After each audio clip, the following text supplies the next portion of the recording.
Hey, Mike here. So, over the last while, um, the amount of things that I want to work on is increasing. A lot of things are in my backlog. And it's really easy to become overwhelmed by those, the number of things that are there that I want to do. So I was reading an article and it talked about the 85% rule. Now, the article that kind of triggered this thought was actually speaking to Elon Musk and how he sent a memo out to his staff saying, as they're coming towards the end of the year, um, he asked him to cut expenses and overtime and all that kind of stuff. So he was, in fact, telling him, let's slow down a little bit. In doing so, he's actually more likely to speed them up. And here's why it's the 85% rule. The 85% rule says work to 85% of what you believe full capacity might be, right, for yourself.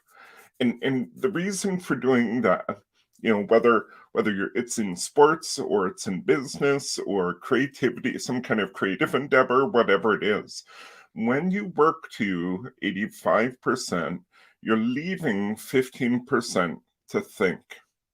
Because how often do we see people going all out at 100% and their productivity, in fact, goes down?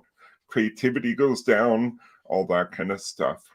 So for me personally, when I get into that mode and I have days where I really push myself to work at 100%, I get to the end of the day, I'm exhausted, and I wondered what really happened, right? When I get to the end of the day and I've been working at that 85%, I'm more likely to feel good about what's happened and see a better outcome for my day. More creativity, more deliverables, more whatever it is. And so this got me thinking, what helps us to work at 85%? And I came up with three things that I want to see here, or that I thought I'd share here. The first one is stop setting due dates.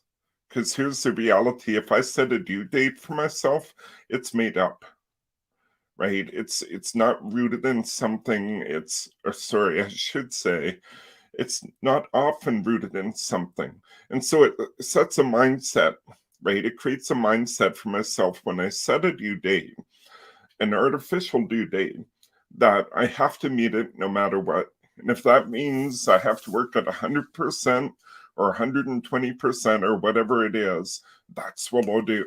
Where in reality, it's made up. And I see this in business all the time. Leaders who set due dates and push their teams beyond their limits in order to hit the due dates. The result is often poor quality, missed pieces of whatever that deliverable is, right? Like and burnout, right? Let's not forget the people themselves.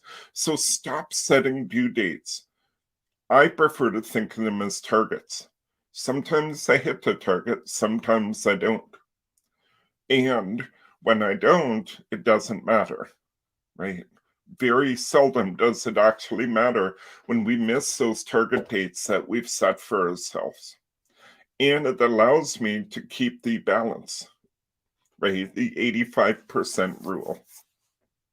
So stop setting due dates unless, of course, there's something that's actually real. Maybe a regulatory compliance type thing. Maybe it's when, my tax return has to be in, whatever it is. There are a few real due dates out in the world, and there's a whole bunch of target dates we'd really like to have it by. So stop setting due dates. Set targets if you need to give a date. Here's the second thing, and this is a bit of practicing what I preach, right? In other words, this is stuff I work with in the business world and I help others do, and I have to keep reminding myself too, which is limit the amount of work you have in progress.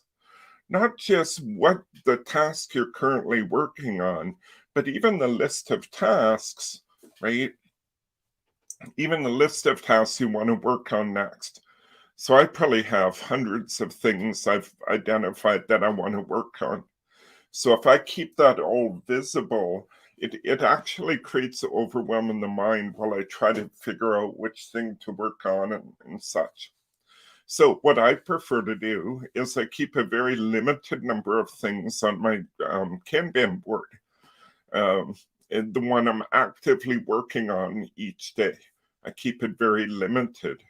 Those hundreds of things I'm talking about, they're off on a different board altogether that I don't see unless I intentionally go there to go, okay, what am I going to pull forward next?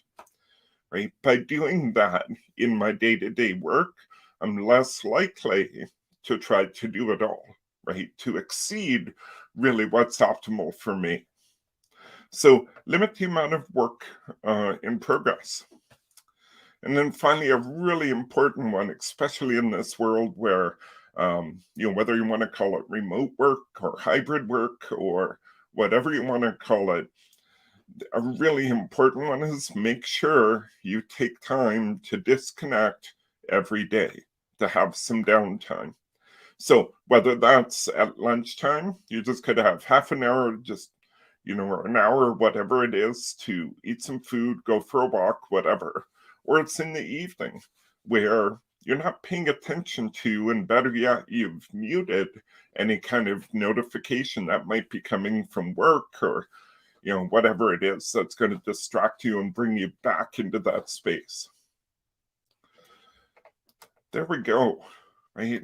Lower your expectations for what you're going to complete today. Follow that 85% rule and watch what happens to the level of productivity and thoughtfulness you can put into your work. I know I do. And yes, do I slip? Absolutely. Right? And I start breaking that 85 rule. And then I come back to it and things start improving again. Right? So lower your expectations in order to get more done. I put a link in the description of this video. It takes you to an Inc. article, Inc.com article that gives a better definition of that 85% rule.